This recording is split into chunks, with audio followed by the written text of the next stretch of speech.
Joining us now to talk about that, Matt Schlapp, chairman of the American Conservative Union. He's the host of the ongoing CPAC conference that's taking place here in Washington. Also joining us, John Phillips, radio talk show host, a Donald Trump supporter. Amanda Carpenter, our CNN political commentator, former communications director for Senator Ted Cruz, and our CNN political commentator, Anna Navarro, is joining us as well. Anna, did either Senator Cruz or Senator Rubio really make any progress in slowing down the Trump momentum?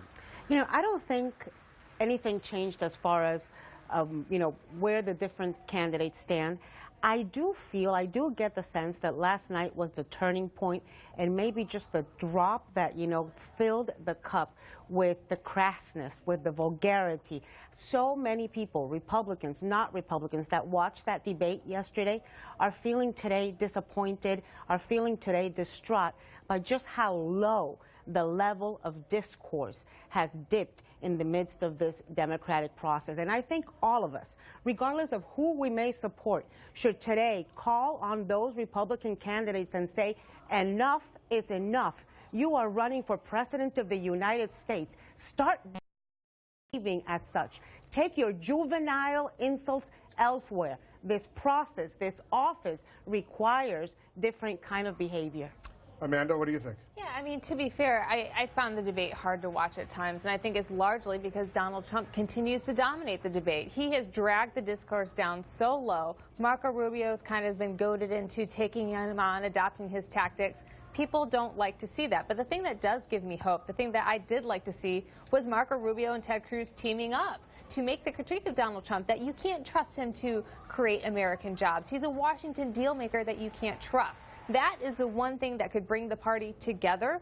The Republican Party will lose a lot if Donald Trump becomes the nominee.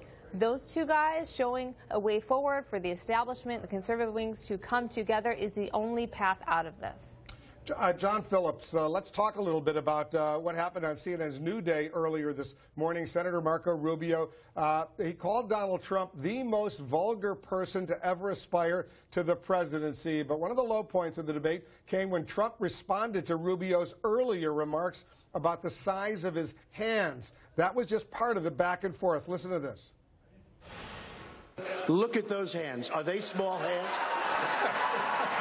And he referred to my hands. If they're small, something else must be small. I guarantee you there's no problem. I guarantee it. I have a policy question for you, sir. Let's see if he answers it. I will. Don't worry about it, Marco. Don't worry about it. Don't worry about it, little Marco. I will. All right, well, let's hear Big Don. Don't worry about it, don't worry about it, little Marco. Gentlemen. But if, in fact, you went to Manhattan and said, I'm lying to the American people, then the voters have a right to know. No, you're the liar. You're the lying guy up here. You're the one. You're the one. Release the You're tape. the one. Now, let me just tell you. Let me just say, excuse me. I've given my answer, Lion Ted. Given my answer, Lion Ted. John Phillips, what is that exchange, and there were several other exchanges similar to that, what does that say about the state of this race right now? Well, I can tell you this, watching last night's debate, watching that exchange reminds me why I hate playing Monopoly with married couples, where you spend an hour trying to unload Oriental Avenue and they pass back Park Place for fun-sized Snicker bars. It was a two-on-one affair where they both changed their philosophy and ganged up on Donald Trump. And they clearly got the same memo from Mitt Romney, where they said he was untrustworthy, they said he was transactional, they said he was a con man. And after 2 hours of telling us what a grifter Donald Trump is, came the best question of the debate. When they were all asked, if he's the nominee, will you support him? And after trashing him for 2 hours, every single one of them said yes. So all of his imperfections that they described in great detail for 2 hours weren't enough to disqualify him as being the Republican nominee for president in their eyes. And if it's not enough to disqualify him in their eyes, why should it be enough to disqualify him to voters, and specifically to a plurality of Republicans who have been supporting him in all these early voting states? And Trump also was asked if he would support the other three if they got the nomination and not run as a third-party candidate. He said yes, he would support whoever the Republican nominee is. He would honor that pledge. The other three also said they would honor that pledge they signed months ago.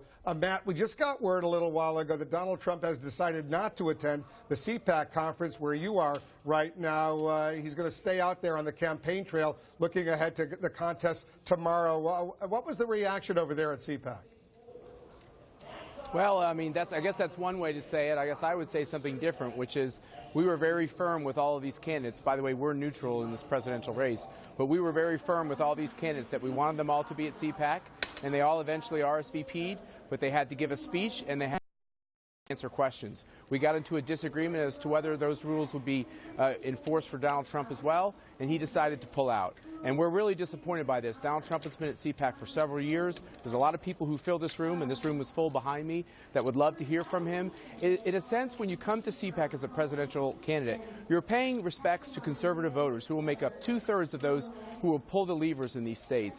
I think it's a big mistake for him not to be here, and it's a big mistake for him not to be willing to come to these conservatives and tell them why he thinks he'll be a great president. And just to be precise, Matt, what you're hearing, he didn't want to go there and accept the format Q&A as part of the dialogue he was going to have with people attending the CPAC conference. Is that the suggestion? Yeah, let me be very clear. He RSVP'd, as I've said on the record over and over again, immediately. He's always loved coming to CPAC. This crowd enjoys hearing from him. We thought everything was set, but the one thing we have to be clear on with every candidate is we're going to use the same format. They're going to get the exact same amount of time to speak, and they're going to get the exact same amount of time to answer questions on the stage, and we are not going to bend on that. All right, I know that's probably a big disappointment to the folks who have gathered at the CPAC conference right now. Guys, thanks very much.